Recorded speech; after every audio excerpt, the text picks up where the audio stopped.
إن الحمد لله نحمده ونستعينه ونستغفره ونؤمن به ونتوكل عليه ونعوذ بالله من شرور أنفسنا ومن سيئات أعمالنا من يهده الله فلا مضل له ومن يضلل فلا هادي له وأشهد أن لا إله إلا الله وحده لا شريك له وأشهد أن محمدًا عبده ورسوله أما بعد فإن خير الحديث كتاب الله وخير الهدي هدي محمد صلى الله عليه وسلم وشر الأمور محدثاتها وكل محدثة بدعة وكل بدعة ضلالة وكل ضلالة في النار وكما قال عليه الصلاة والتسليم بعد أعوذ بالله من الشيطان الرجيم بسم الله الرحمن الرحيم يا أيها الذين آمنوا اتقوا الله حق تقاته ولا تموتن إلا وأنتم مسلمون يا أيها الناس اتقوا ربكم الذي خلقكم من نفس واحدة وخلق منها زوجها وبث منهما رجالا كثيرا ونساء واتقوا الله الذي تساءلون به والأرحام إن الله كان عليكم رقيبا يا أيها الذين آمنوا اتقوا الله وقولوا قولا سديدا يصلح لكم أعمالكم ويغفر لكم ذنوبكم ومن يطع الله ورسوله فقد فاز فوزا عظيما وقال الله تعالى في موضع آخر إن الله يحب التوابين ويحب المتطهرين رب اشرح لي صدري ويسر لي أمري واحلل عقدة من لساني يفقهوا قولي ربي زدني علما سبحانك لا علم لنا إلا ما علمتنا إنك أنت العليم الحكيم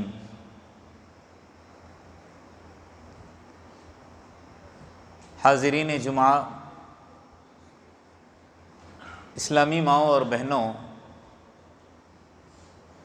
اور میرے پیارے پھول جیسے بچوں،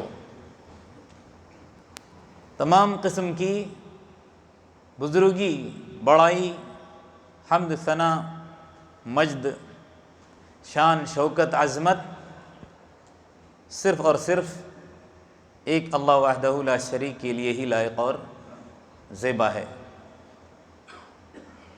درود ہو، سلامتی ہو حضرت محمد مصطفیٰ صلی اللہ علیہ وسلم پر، آپ کے اصحاب، تابعین اور تبع تابعین پر۔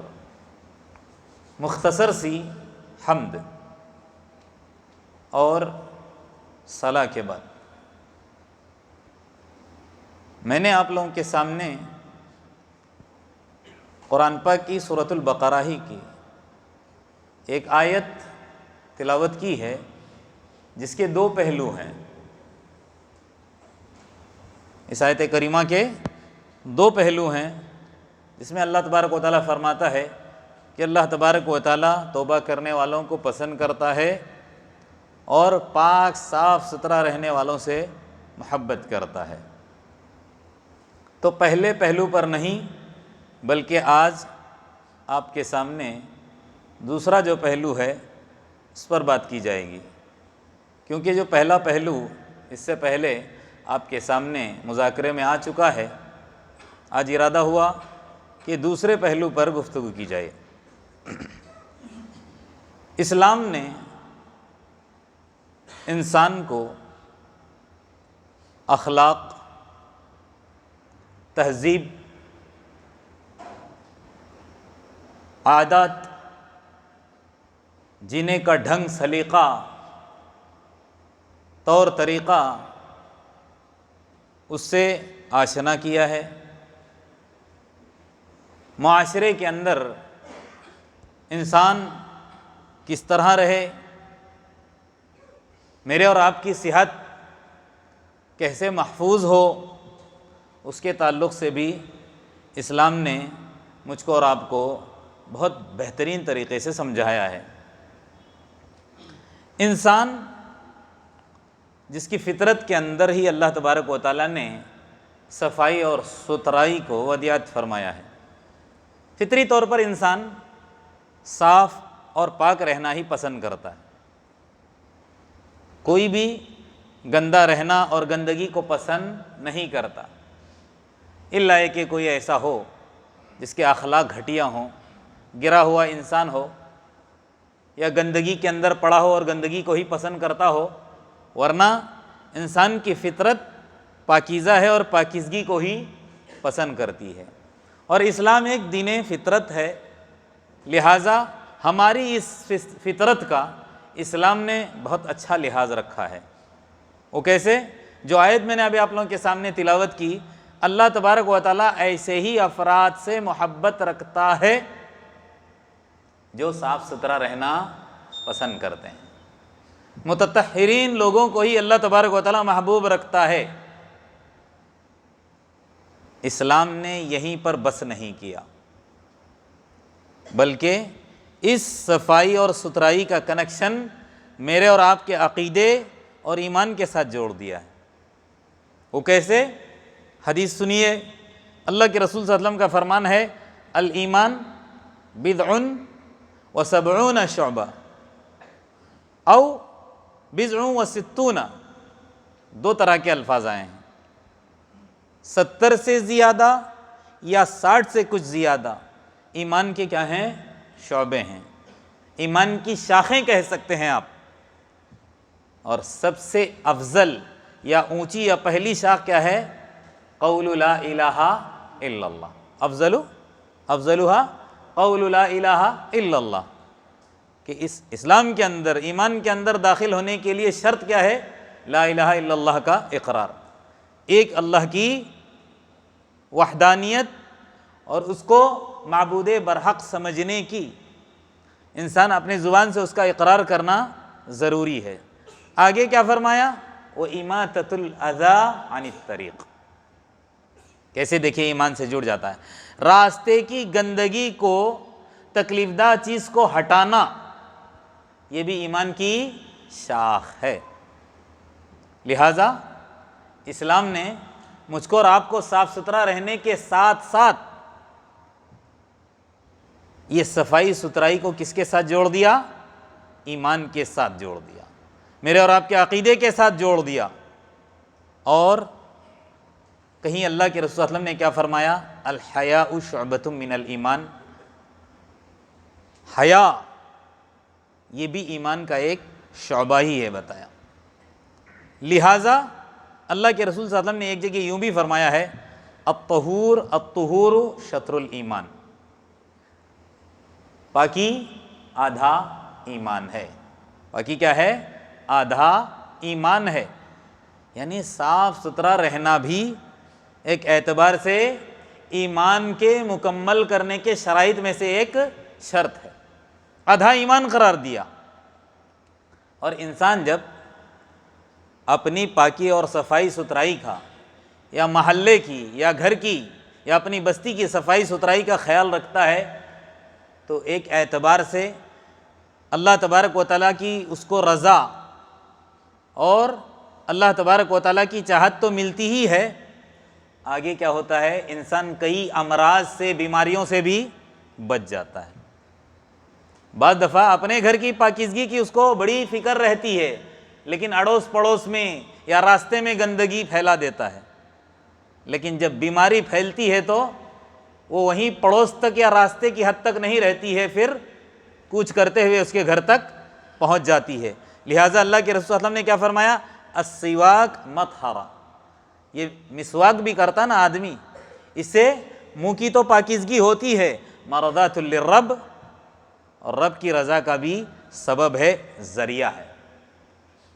لہٰذا صفائی اور پاکیزگی کو پیش نظر رکھتے ہوئے اسلام نے مجھ کو اور آپ کو بہت سارے مواقع پر اس کا خیال رکھنے کے لیے بتایا ہے۔ یہ تمام باتیں اس کو پیش نظر رکھتے ہوئے اسلام نے مجھ کو اور آپ کو بہت سارے مواقع پر اس کو انجام دینے کے لیے کہا ہے۔ اس میں سے سب سے پہلے کیا ہے؟ بدن کی صفائی۔ شروعات کہاں سے ہوتی ہے؟ بدن کی صفائی اور بدن کی صفائی میں انسان کا غسل ہے۔ بدن کی صفائی میں کیا ہے؟ سب سے پہلے جسم کو دھونے میں غسل ہے۔ لہذا غسل اسلام نے کہیں فرض قرار دیا ہے کسی موقع پر، تو کہیں سنت بھی قرار دیا ہے۔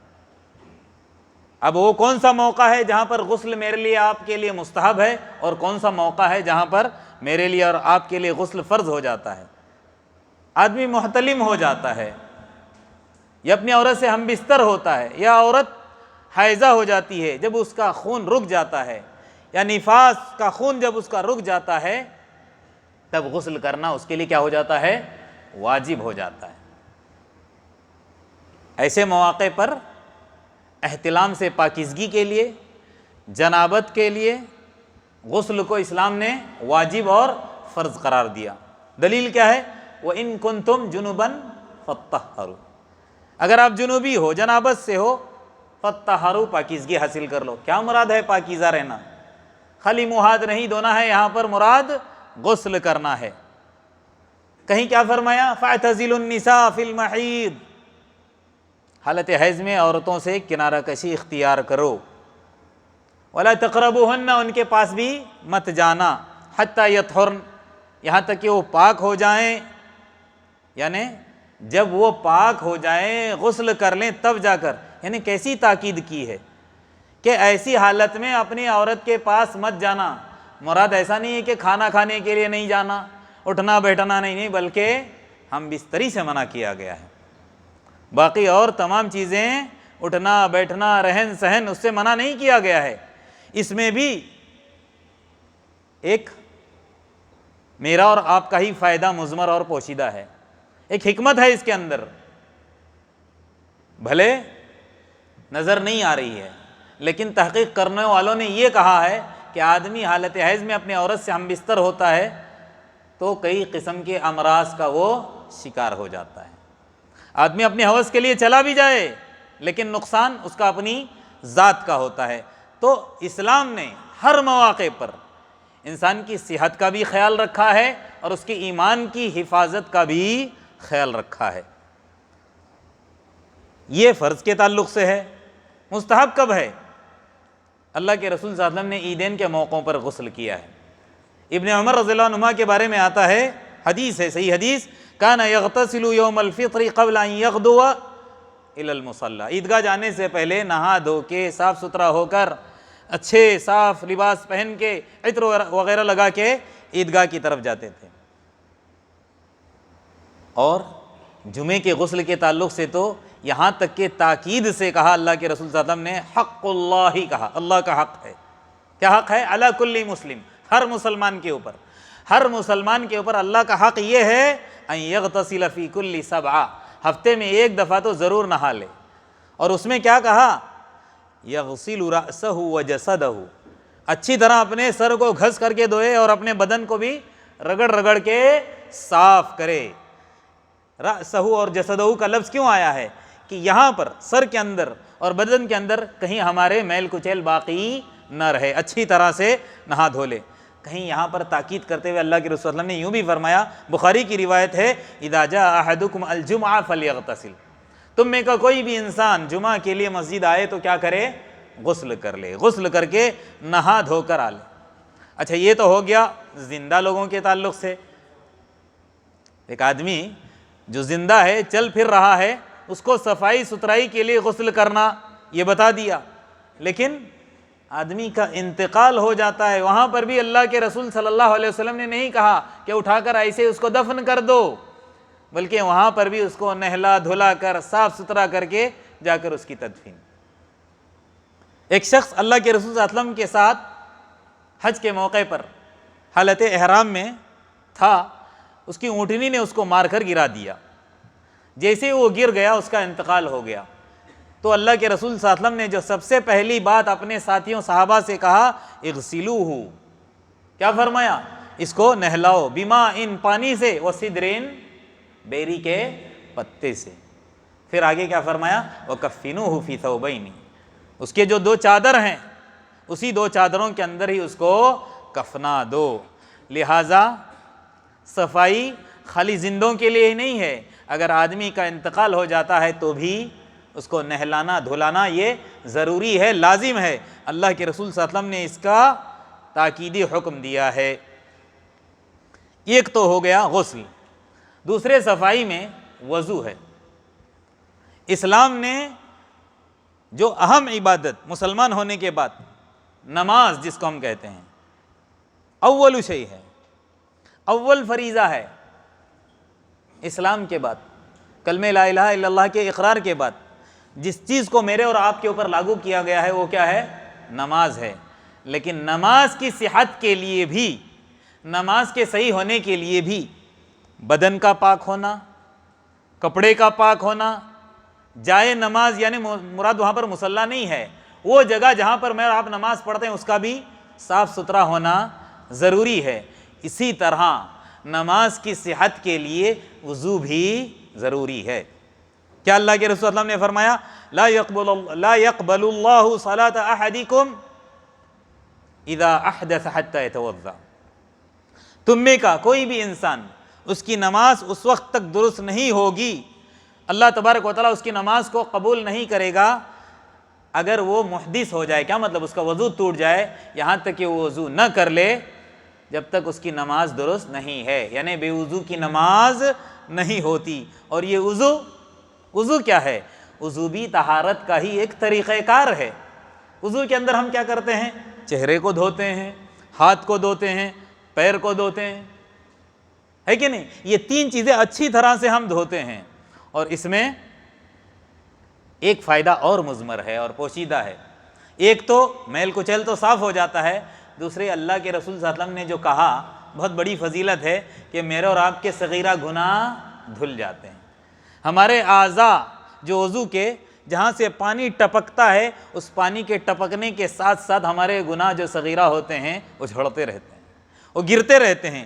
تو لہٰذا وضو یہ نماز کی صحت کے لیے لازم اور ضروری ہے۔ اور اللہ کے رسول صلی اللہ علیہ وسلم کا ایک معمول یہ بھی تھا جس کے اندر میں اور آپ کوتاہی کرتے ہیں، اس کا خاص خیال رکھنا چاہیے۔ اللہ کے رسول صلی اللہ علیہ وسلم کا معمول کیا تھا؟ اذا اتیت مسجدک، یہاں پر بھی تاکیدی حکم ہے کہ جب بھی اللہ کے رسول صلی اللہ علیہ وسلم سونے کے لیے اپنے بستر پر آتے تو وضو کر کے آتے تھے۔ کیا کر کے آتے تھے؟ وضو کر کے آتے تھے، تاکہ میرا بندہ یعنی اللہ تبارک و تعالیٰ کا بندہ جب یہ بستر پر سونے کے لیے آئے تو تمام گندگیوں سے پاک ہو کر چین اور سکون کی نیند اس کو حاصل ہو جائے۔ کیا فرمایا؟ اذا اتیت مسجدک، جب تم اپنے بستر پر آؤ، یا لیٹنے کی جگہ جس کو کہتے ہیں، یا بیڈ جس پر تم آؤ، فتوضأ وضوءک للصلاۃ، جس طرح نماز کے لیے کامل وضو کرتے ہو، تمام مستحبات کا اہتمام کرتے ہوئے، ایسے ہی وضو کر کے کس پر آنا ہے؟ بستر پہ آنا ہے۔ اور آگے کیا فرمایا اللہ کے رسول نے؟ ثم استجع علی شقک الایمن، پھر بائیں پہلو ہو کر کیا کر جاؤ؟ تم آرام سے سو جاؤ۔ کہتے ہیں نا دہنی کروٹ دہنی کروٹ، یہ سنت ہے۔ یہاں یہ اللہ کے رسول نے کہا کہ دہنی کروٹ ہو کر تم کو کیا کرنا ہے؟ دہنے پہلو پر سو جانا ہے۔ اسی طرح سے حضرت عائشہ رضی اللہ عنہا سے جب سوال کیا گیا کہ اللہ کے رسول صلی اللہ علیہ وسلم اپنے گھر میں آتے تو سب سے پہلا کام کیا کرتے تھے؟ اللہ کے رسول کہیں بازار جاتے یا باہر کسی کام کے لیے جاتے، گھر میں آنے کے بعد سب سے پہلا عمل کون سا ہوتا تھا؟ اللہ کے رسول صلی اللہ علیہ وسلم وضو کرتے تھے۔ اور میرا اور آپ کا کیا معمول ہوتا ہے؟ ہم جب بازار سے آتے ہیں پسینے میں شرابور رہتے ہیں تو آنا بس بے تحاشا پانی بہانا شروع کر دیتے ہیں، اس پر اجر نہیں ملے گا ہم کو۔ سیدھا باتھ روم چلے جاتے ہیں، شاور آن کرتے ہیں، نہ ایسا نہ کریں۔ اگر واقعی غسل آپ کے اوپر لازم ضروری ہے کر لو، ورنہ وضو کر لو، چہرہ صاف ہو جائے گا، ہاتھ دھل جائے گا، پیر دھل جائیں گے، اور اسی بہانے سے صغیرہ گناہ بھی ہمارے اور آپ کے جھڑ جائیں گے۔ تیسری بات کیا فرمایا؟ مسواک کرنا۔ مسواک کا فائدہ کیا ہے؟ اب جس کو دیکھو آج کل چھوٹے بچے بھی دانت درد، مسوڑوں میں درد، مسواک کے عادی بنو، مسواک کے عادی بنو، آپ کے مسوڑے بھی مضبوط ہو جائیں گے، منہ سے بدبو بھی نہیں آئے گی۔ چیوئنگم چباتے ہیں کہ خوشبو چاہیے، ارے مسواک کرو، چیوئنگم سے بہتر شے ہے۔ اللہ کے رسول صلی اللہ علیہ وسلم نے کیا فرمایا؟ لولا ان اشق علی امتی لامرتہم، کیا فرمایا؟ بالسواک عند کل صلاۃ، ہر نماز کے وقت میں لاگو کر دیتا اگر میری امت کے لیے یہ چیز گرا نہ گزرتی۔ کیونکہ امت کے تعلق سے اللہ کے رسول صلی اللہ علیہ وسلم کو جتنا معلوم تھا کسی اور کو کہاں معلوم ہو سکتا تھا کہ یہ بھول جائے گا بندہ اللہ کا، اس لیے اس کو فرض نہیں قرار دیا۔ ورنہ کیا کہہ رہے ہیں کہ اگر یہ بھلکڑ نہ بھولتا یا اس کے لیے گرا نہ گزرتا تو میں کہتا کہ ہر نماز کے وقت تم کیا کر لو، مسواک کیا کرو۔ اکثر جو ہمارے یہاں کے ساتھی عرب میں گئے ہوں گے دیکھے ہوں گے، عربی لوگ جیب میں ہمیشہ مسواک رکھتے ہیں اور نماز شروع ہونے سے پہلے اپنے منہ میں مسواک سے ضرور گھستے رہتے ہیں دانت کو۔ تو یہ ایک تو فائدہ کیا ہے مسواک کرنے سے، اللہ کی رضا شروع میں بھی میں نے ابھی روایت آپ کے سامنے بیان کی، دوسرے جو کہا نا مسوڑے درد، یہ دانت درد یا کوئی بھی بدبو گندگی، اس سے ہم کیا ہو جائیں گے، صاف ستھرے رہیں گے۔ اچھا، اس کے علاوہ ختنہ کرنا، یہ بھی طہارت اور پاکیزگی ہی شے ہے۔ کیا ہے؟ اللہ کے رسول صلی اللہ علیہ وسلم نے فرمایا الفطرہ خمسہ او خمس من الفطرہ، کہتے ہیں فطرت 5 ہے یا 5 چیزیں فطرت میں سے ہیں، اور اس میں سے سب سے پہلے کیا کیا، الختان، ختنہ کرنا۔ ختنے سے بھی انسان بہت ساری بیماریوں سے محفوظ رہتا ہے۔ اب مسلمان تو مسلمان، غیر مسلمین یہودی نصارہ بھی ختنہ شروع کیے ہیں، کیونکہ بہت ساری بیماریوں سے محفوظ رہتے ہیں۔ اب ان کو معلوم ہو گیا، کیونکہ ہر چیزوں پر وہ ریسرچ کرنا شروع کیے ہیں، اور اسلام کی جتنی بھی چیزیں اللہ کے رسول صلی اللہ علیہ وسلم کے ذریعے سے ہم تک پہنچی ہیں، اس کے اندر فائدے مضمر ہیں، پوشیدہ ہیں۔ اب اس کے اوپر میں اور آپ غور نہیں کرتے ہیں، جب ہم کو سائنسدان بتا دیتا ہے کہ اس کا یہ فائدہ ہے، اس کا یہ فائدہ ہے، تب میرے اور آپ کی آنکھیں کھل جاتی ہیں۔ تو الختان کہا کہ ختنہ یہ بھی فطرت میں سے ہے۔ دوسری شے کیا بتایا، والاستحداد، زیر ناف بال کو صاف کرنا، یعنی ناف کے نیچے کے جو جتنے بال ہیں اس کو صاف کرنا۔ آگے فرمایا ونتف الابط، بغل کے بال اکھیڑنا۔ اب جس کے سخت ہو جاتے ہیں اکھاڑ نہیں سکتا، وہ بھی کیا کر لے، بلیڈ کے ذریعے سے صاف کر لے۔ ورنہ شروع میں اگر آدمی عادت ڈال لیتا ہے تو اس کے لیے اکھاڑنا بہت آسان ہے، یہ سنت ہے۔ اللہ کے رسول صلی اللہ علیہ وسلم نے کہا کہ بغل کے بال بھی اکھاڑ کے نکال دو۔ پھر کہا تقلیم الاظفار، ناخن بڑے نہیں کرنا ہے، آج کل کا ڈیزائن بنا ہوا ہے نہ، اللہ کے رسول صلی اللہ علیہ وسلم نے کیا کہا کہ ناخن بھی کاٹو، بلکہ احادیث کے اندر آتا ہے یہ جتنی چیزیں میں بیان کر رہا ہوں 40 دن سے زیادہ نہیں ہونا چاہیے، 40 دن کے اندر زیر ناف بال ہوں، بغل کے بال ہوں، یا ناخن کاٹنا ہو، یا مونچھوں کو کتروانا ہو، آگے آئے گا قص الشارب، مونچھوں کا کترنا، یہ بھی فطرت میں سے ہے، اس کا خاص خیال رکھنا چاہیے۔ اچھا، اس کے علاوہ کنگھی، بالوں کے اندر کنگھی، بالوں کو بھی ایسے ہی بکھرے ہوئے نہیں چھوڑنا ہے کہ ایسا دیکھتے ہی ہم کو دور سے گھن محسوس ہو جائے، کیسی مطلب حالت میں آیا ہے۔ اسلام نے صفائی اور ستھرائی کا اس قدر ہم کو درس اور تعلیم دی ہے، میں اور آپ سوچ نہیں سکتے۔ کنگھی کے تعلق سے کیا فرمایا کہ بالوں کے اندر آپ تیل لگائیے اور اچھی طرح سے اس کو سنواریے، بہت خوبصورت بنائیے، کنگھی کیجئے۔ یہاں تک کہ اللہ کے رسول نے کیا فرمایا، من کان لہ شعر، جس کے بال ہیں، اگر گنجا ہے، سر پر بال نہیں ہے وہ الگ بات ہے، لیکن جس کے گھنے بال ہیں، بڑے بڑے بال ہیں، فرمایا من کان لہ شعر فلیکرمہ، اس کا اکرام کرے، اس کو سنوارے، تیل لگائے، اچھی طرح سے کنگھی کرے۔ یہ خیال رکھنا بہت ضروری ہے، یہ اللہ کے رسول صلی اللہ علیہ وسلم نے فرمایا ہے۔ اچھا، اس کے تعلق سے کپڑوں کی صفائی کی بات آ رہی ہے۔ کپڑوں کے تعلق سے اللہ تبارک و تعالیٰ نے قرآن کے اندر اپنے نبی سے ہی مخاطب ہو کر فرمایا، یا ایھا المدثر، اے چادر اوڑھنے والے، اے چادر اوڑھنے والے، قم، کھڑے ہو جاؤ، فانذر، اور لوگوں کو ڈراؤ دھمکاؤ، وربک فکبر، اپنے رب کی بڑائی بیان کرو۔ آگے کیا فرمایا، وثیابک فطہر، اپنے کپڑوں کو صاف ستھرا رکھو۔ کپڑوں کی بھی صفائی کا بہت اہتمام کرنے کے لیے اسلام نے کہا ہے۔ والرجز فاہجر، دو باتیں ساتھ میں ہیں، صاف بھی رہنا ہے اور گندگی سے بھی دور رہنا ہے۔ آدمی صاف رہتا ہے لیکن باتھ روم میں چلا جاتا ہے اور چھینٹے کا خیال نہیں رکھتا، آگے بات آئے گی۔ تو گندگی سے بھی اپنے آپ کو دور رکھنا ہے کہ ہمارے اوپر کوئی گندے چھینٹے نہ پڑیں۔ فرماتے ہیں اللہ کے رسول صلی اللہ علیہ وسلم، برا بن عازب رضی اللہ عنہ راوی حدیث ہیں، ایک مرتبہ اللہ کے رسول صلی اللہ علیہ وسلم ہمارے گھر میں آئے۔ کیا فرماتے ہیں، اتانا رسول اللہ صلی اللہ علیہ وسلم زائرا فی منزلنا، ہمارے گھر کی زیارت کے لیے یا ہم سے ملاقات کرنے کے لیے۔ فرأى رجلا شعثا، ایک آدمی کو دیکھا ہمارے گھر کا، قد تفرق شعرہ، اس کے بال بکھرے ہوئے تھے۔ فقال، اللہ کے رسول نے کہا، اما کان یجد ھذا، ما یسکنو بہ شعرہ، کیا اس کو کوئی چیز ملی نہیں؟ یعنی کہنے کا مطلب کنگھی ونگھی نہیں ہے آپ کے گھر میں یا اس کے پاس کہ جس سے یہ اپنے بال کو اچھی طرح سے سنوارتا اور خوبصورت لگتا؟ کیسے اس کے بال بکھرے ہوئے ہیں؟ ہو سکتا ہے اس کے بال کے اندر جوں پڑے ہوئے ہوں۔ تو جب آدمی کنگھی کرے گا اچھی طرح سے تو بہت ساری گندگیوں سے اس کا سر بھی صاف ستھرا رہے گا۔ اسی طرح آگے فرمایا ورأى رجلا، ایک اور آدمی کو دیکھا، آخر دوسرا تھا، علیہ ثیاب وسخہ، کپڑے اس کے بہت گندے تھے، دنیا بھر کی اس کے کپڑے کے اوپر غلادت دور سے ہی جھلک رہی تھی۔ اللہ کے رسول صلی اللہ علیہ وسلم نے کیا فرمایا؟ فقال اما کان ھذا یجد ماء، کیا اس کو پانی بھی نہیں ملا؟ یغسل بہ ثوبا، جس کے ذریعے سے یہ انسان کیا کر سکتا تھا؟ اپنے کپڑے کو دھو دیتا تھا۔ تو لہٰذا کپڑے کی صفائی اور ستھرائی کے تعلق سے اللہ کے رسول صلی اللہ علیہ وسلم نے اتنی بہترین بات بتائی، اور آگے کیا فرمایا کہ گندگی اور ناپاکی سے والرجز فہجر، ناپاکی سے بھی اپنے آپ کو دور رکھو۔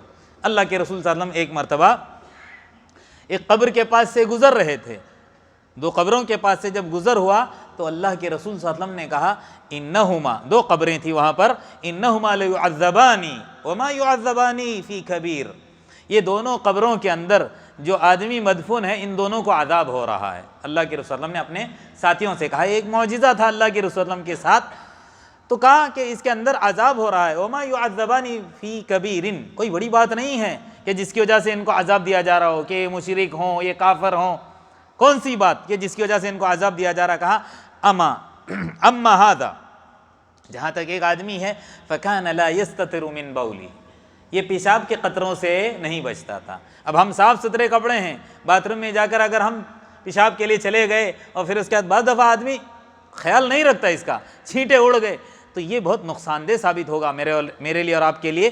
تو کپڑوں کی حفاظت میں گندگی سے بھی اپنے آپ کو روکنا بہت ضروری ہے۔ تو اللہ کے رسول نے کیا فرمایا؟ فکان لا یستترہ من بولی، یہ انسان پیشاب کے چھینٹوں سے بچتا نہیں تھا، اس کا خیال نہیں رکھتا تھا۔ واما ھذا، جہاں تک دوسرے آدمی کا تعلق ہے، فکان یمشی بالنمیمہ، چغل خور تھا۔ خیر یہ الگ پہلو ہو گیا۔ تو لہٰذا اللہ کے رسول صلی اللہ علیہ وسلم نے صاف ستھرا رہنے کے لیے کپڑوں کو بھی پاک رکھنے کے لیے کہا ہے اور گندگی سے بھی بچنے کے لیے کہا ہے، اور اسی طرح اچھے کپڑے سے منع نہیں کیا۔ بعض لوگ کہتے ہیں نا کہ خوبصورت ہم کپڑے پہن سکتے ہیں کیا؟ خوبصورت کپڑا پہننا یہ کوئی کبر یا تکبر کی تو علامت نہیں ہے نا، آپ عمدہ سے عمدہ اچھے سے اچھے کپڑے پہنیے، صاف ستھرے کپڑے پہنیے تاکہ آپ خوبصورت لگیں۔ سینہ تان کر چلنے سے منع کیا گیا ہے۔ حدیث سنیے، لا يدخل الجنت من كان في قلبه مثقال ذرة من کبر، ایک ایسا انسان کہ جس کے دل کے اندر رائی کے دانے کے برابر بھی اگر کبر ہے تو وہ جنت میں نہیں جائے گا۔ قال رجل، ایک آدمی نے کہا، ان الرجل يحب ان يكون ثوبه حسنا ونعله حسنا، ایک انسان ایسا ہے کہ اچھے کپڑے پہننا چاہتا ہے اور اچھا جوتا پہننا چاہتا ہے۔ قال رسول اللہ صلی اللہ علیہ وسلم، اللہ کے رسول صلی اللہ علیہ وسلم نے کہا، ان اللہ جمیل یحب الجمال، اللہ خوبصورت ہے، خوبصورتی کو پسند کرتا ہے، لہٰذا اچھے کپڑے پہننے سے منع نہیں کیا گیا ہے۔ کبر کیا ہے یہ بتا دیا، کہا ان الکبر، کبر کیا ہے؟ بطر الحق، حق کا انکار کرنا، حق کو ٹھکرانا۔ جب حق اس کے سامنے پیش کیا جاتا ہے اس کو ٹھکرا دیتا ہے، اس کو مانتا نہیں، یہ کبر ہے۔ اور آگے فرمایا غمط الناسی، لوگوں کو گھٹیا جاننا، حقیر جاننا، اپنے آپ کو بڑا جاننا، یہ کبر کی علامت ہے، نہ کہ اچھے لباس۔ اچھے لباس، صاف ستھرے لباس پہننا یہ اللہ تبارک و تعالی محبوب رکھتا ہے۔ آگے کیا فرمایا؟ راستوں کی صفائی، اور اسی پر اصل تھوڑی بہت مجھے گفتگو کرنی ہے۔ راستے ابھی الحمدللہ ہم دیکھتے ہیں کہ ہمارے یہاں باقاعدہ ماشاءاللہ یہ مشن چلا ہوا ہے اپنے جماعت کے ذمہ داروں کی طرف سے، تو ان کا ہم ساتھ دیں، یہ سوشل کام ہے اس میں۔ اور اسلام بھی کہتا ہے کہ راستوں میں، گلی کوچوں میں، نکڑ پر کچرا وچرا نہ پھینکیں، بہت اس کا خیال رکھیں۔ اب تھوڑے دن سے گاڑی نہیں آ رہی ہے تو کرنا کیا ہے؟ ہم سوکھا کچرا جلا دیں، اور جو گیلا کچرا ہے اس کو بھی سائیڈ میں رکھا کر اس کو سکھا کر کے ہم جلانے کی کوشش کریں۔ یہ نہیں کہ رات کے اندھیرے میں کوئی نہیں دیکھتا، ہلو دھیرے سے جا کر پڑوس میں ڈال دیا، اب دنیا بھر کی بدبو آ رہی ہے، گندگی۔ اس طرح کی حرکت سے ہم کو بچنا ہے۔ راستوں کی صفائی کا خیال رکھیں، یہ اللہ کے رسول کی حدیث آپ سنیں گے تو کبھی بھی اس طرح کی حرکت میں اور آپ نہیں کریں گے۔ اللہ کے رسول نے راستوں کی صفائی کے تعلق سے کہا اتقوا اللعانین، لعنت ملامت کا سبب بننے والی چیزوں سے اپنے آپ کو بچاؤ۔ اور صحابہ نے پوچھا وقالوا وما اللعانین، وہ ایسے کیا کام ہے جس سے ہم ملعون ٹھہرائے جائیں یا ہم کو لعنت کیا جائے؟ اللہ کے رسول نے فرمایا قال رسول اللہ صلی اللہ علیہ وسلم الذی یتخلی فی طریق الناس، جو لوگوں کے راستے کے اندر کیا کرتا ہے؟ غلاظت ڈالتا ہے، قضائے حاجت کرتا ہے، یا راستے میں کچرا پھینکتا ہے، اور وہ او فی ظلہم، یا سائے کی جگہ، پیڑ کے سائے میں، یا دیکھ لیا کہ اچھا سا گھر ہے کوئی رہتا نہیں، جا کر وہاں پر سائے کے اندر ڈال دیا۔ تو اس طرح سے مجھ کو اور آپ کو کیا کرنا ہے؟ اپنے آپ کو بچانا ہے، بہت احتیاط کرنے کی ضرورت ہے۔ اور اللہ کے رسول صلی اللہ علیہ وسلم نے قسم کھا کر 3 مرتبہ قسم کھائی ہے، واللہ لا یؤمن، واللہ لا یؤمن، واللہ لا یؤمن، کہا کہ اللہ کی قسم وہ آدمی مسلمان نہیں، اللہ کی قسم وہ آدمی مومن نہیں، وہ آدمی مومن نہیں، 3 مرتبہ کہا۔ قیل، صحابہ نے پوچھا من یا رسول اللہ، کون ہے ایسا انسان جو مومن نہیں؟ کہا الذی لا یأمن جارہ بوائقہ، کہ جس کا پڑوسی اس کی شرارتوں سے، اس کی تکلیف دہ چیزوں سے محفوظ نہیں رہتا۔ بوائق کے معنی یہی کہا گیا شرہ، اس کا شر، اور اس کے شر کے اندر یہ بھی آ جاتا ہے کہ اپنی صفائی کا خیال رکھے اور پڑوس میں جا کر گندگی کر دے۔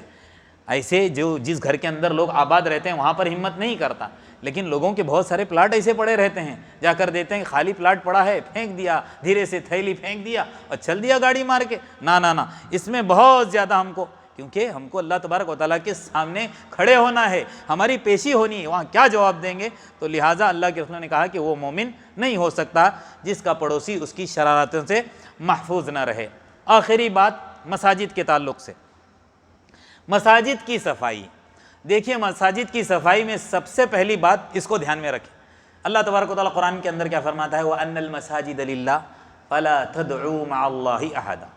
مساجد کو سب سے پہلے مجھ کو اور آپ کو پاک کرنا ہے بدعات سے، شرک سے، شرک کے اڈے نہ بنے ہماری مساجد، اللہ کے علاوہ کسی اور کو پکارا نہ جائے۔ آپ کہو گے ہم تو پکارتے نہیں ہیں، لیکن بہت ساری ایسی بدعاتیں جس کے بارے میں مجھ کو اور آپ کو معلوم ہو گیا ہے، نشاندہی کی گئی کہ یہ بدعات ہے، پھر بھی ہم مروت میں مارے جاتے ہیں، کمپرومائز کرتے ہیں۔ نہ، ایسا نہیں ہے، یہ کمپرومائز کا چکر بڑا خراب ہے۔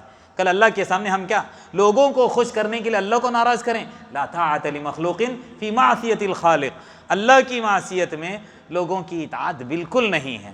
لہٰذا اپنی مساجد کو بدعات سے، شرک کا اڈا بننے سے دور رکھیں۔ کوئی بھی ایسا عمل ہماری مسجد کے اندر نہ ہو جس سے اللہ ناراض ہوتا ہو۔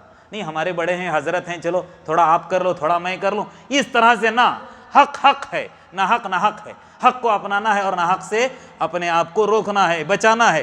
تو لہٰذا مساجد کی صفائی اور مساجد کے تعلق سے اللہ کے رسول نے کیا فرمایا؟ امرنا رسول اللہ صلی اللہ علیہ وسلم ببناء المساجد، اللہ کے رسول صلی اللہ علیہ وسلم نے ہم کو حکم دیا ہے، تاکیدی حکم، ببناء المساجد، مساجد کو تعمیر کرتے جاؤ۔ کہاں؟ فی دوری، جگہ جگہ پر، گلیوں گلیوں میں مساجد کو بنانے کا حکم۔ لیکن مساجد کیسی؟ جہاں پر صرف اللہ کو پکارا جاتا ہو، اللہ کے علاوہ غیر اللہ کو پکارنے والی پھر وہ مساجد نہیں کہلائے گی۔ تو کیا کہتے ہیں؟ وَأَن تُنَظَّفْ وَتُطَيَّبْ، کہا کہ ایسی مساجد جہاں پر گلی گلی آپ کو تو اس کو پاک رکھنا ہے، صاف ستھرا رکھنا ہے ان تمام چیزوں سے جس سے اللہ ناراض ہوتا ہے۔ اب کچرا بھی اس میں آ گیا، گندگی بھی آ گئی، اگر ہم نے دیکھا وہاں پر مسجد کے اندر کوئی کچرا پڑا ہے، اٹھا کر اپنی جیب میں ڈال کر باہر جاتے وقت پھینک دیں، یہ نہیں کہ ناخن کاٹ کر وہیں پر ڈال دیں، نہ، اس طرح سے مجھ کو اور آپ کو بہت احتیاط کرنے کی ضرورت ہے۔ ایک آخری روایت بیان کر کے میں اپنی بات ختم کرتا ہوں۔ راوی حدیث حضرت ابو ہریرہ ہے رضی اللہ عنہ، فرماتے ہیں ان رجلا اسود او امرأة سودا، ایک کالا آدمی یا کالی عورت، راوی کو شک ہے کہ مدینہ کے اندر ایک کالی عورت تھی یا کالا مرد، کہتے ہیں کان یقم المسجد، کہ وہ مسجد کی صفائی اور ستھرائی کا خاص خیال رکھتا تھا یا خیال رکھتی تھی۔ فمات، اس آدمی یا اس عورت کا، راوی کو شک ہے، انتقال ہو گیا۔ فسأل النبی صلی اللہ علیہ وسلم، اللہ کے رسول نے پوچھا کہ وہ عورت یا وہ مرد جو مسجد کا خیال رکھتی تھی یا خیال رکھتا تھا آج کل نظر نہیں آ رہا ہے، کہاں ہے وہ؟ تو لوگوں نے کہا مات، اس کا تو انتقال ہو گیا ہے۔ قال رسول اللہ صلی اللہ علیہ وسلم، اللہ کے رسول نے فرمایا افلا کنتم آذنتمونی، کہ تم نے مجھ کو بتایا کیوں نہیں کہ اس کا انتقال ہو گیا ہے، مجھے خبر کیوں نہیں دی؟ پھر اللہ کے رسول نے فرمایا دلونی، مجھے بتا دو، علی قبرہ او قال قبرہا، اس کی قبر کہاں ہے مجھے ذرا بتا دو۔ فَأَتَى رسول اللہ صلی اللہ علیہ وسلم علی قبرها، اللہ کے رسول اس کی قبر کے پاس آئے، فصلی علیہا، اور اس کی جنازے کی نماز پڑھی۔ تو بات سمجھ میں آ رہی ہے؟ جو انسان مسجد کی صفائی ستھرائی کا خاص خیال رکھتا ہے، اللہ کے نزدیک کتنا بڑا اس کا درجہ ہے اور کتنے فضیلت والے کام ہیں جو مسجد کی صفائی اور ستھرائی کا خیال رکھتا ہے۔ ان تمام باتوں سے آپ سمجھ گئے ہوں گے کہ مجھ کو اور آپ کو کس قدر صفائی اور ستھرائی کا خیال رکھنا ہے، اور یہ جو مشن چل رہا ہے اس کا ہم کو ساتھ دینا ہے۔ اخیر میں اللہ تبارک و تعالیٰ سے دعا ہے، جتنی باتیں میں نے کہیں اللہ تبارک و تعالیٰ سب سے پہلے مجھے اس پر عمل کرنے کی توفیق عطا فرمائے، اور آپ لوگوں کو بھی اللہ تبارک و تعالیٰ میرے اور آپ کے صغیرہ کبیرہ جتنے بھی گناہ ہم سے سرزد ہوئے ہیں جان بوجھ کر انجانے، ان تمام گناہوں کو اللہ تبارک و تعالیٰ معاف کر دے۔ صفائی ستھرائی کا خیال رکھنے کی اللہ تبارک و تعالیٰ مجھ کو اور آپ کو توفیق عطا کرے۔ جو ہم میں پریشان حال ہیں ان کی پریشانیوں کو دور کرے، جو بے اولاد ہیں ان کو اولاد صالح سے نوازے، جو بن بیاہی بچیاں ہیں ان کے بہترین جوڑ کا اللہ تبارک و تعالیٰ انتظام کرے، جو ناجائز مقدمات کے اندر میرے اور آپ کے مسلمان بھائی ماخوذ ہیں اللہ تبارک و تعالیٰ ان کی خلاصی کے غیب سے فیصلے فرمائے، آمین۔ وآخر دعوانا ان الحمدللہ رب العالمین۔ بارک اللہ لی ولکم فی القرآن العظیم ونفعنی وإیاکم بما فیہ من الآیات والذکر الحکیم۔ اقول قولی ھذا واستغفر اللہ لی ولکم ولسائر المسلمین من کل ذنب فاستغفروہ انہ هو الغفور الرحیم۔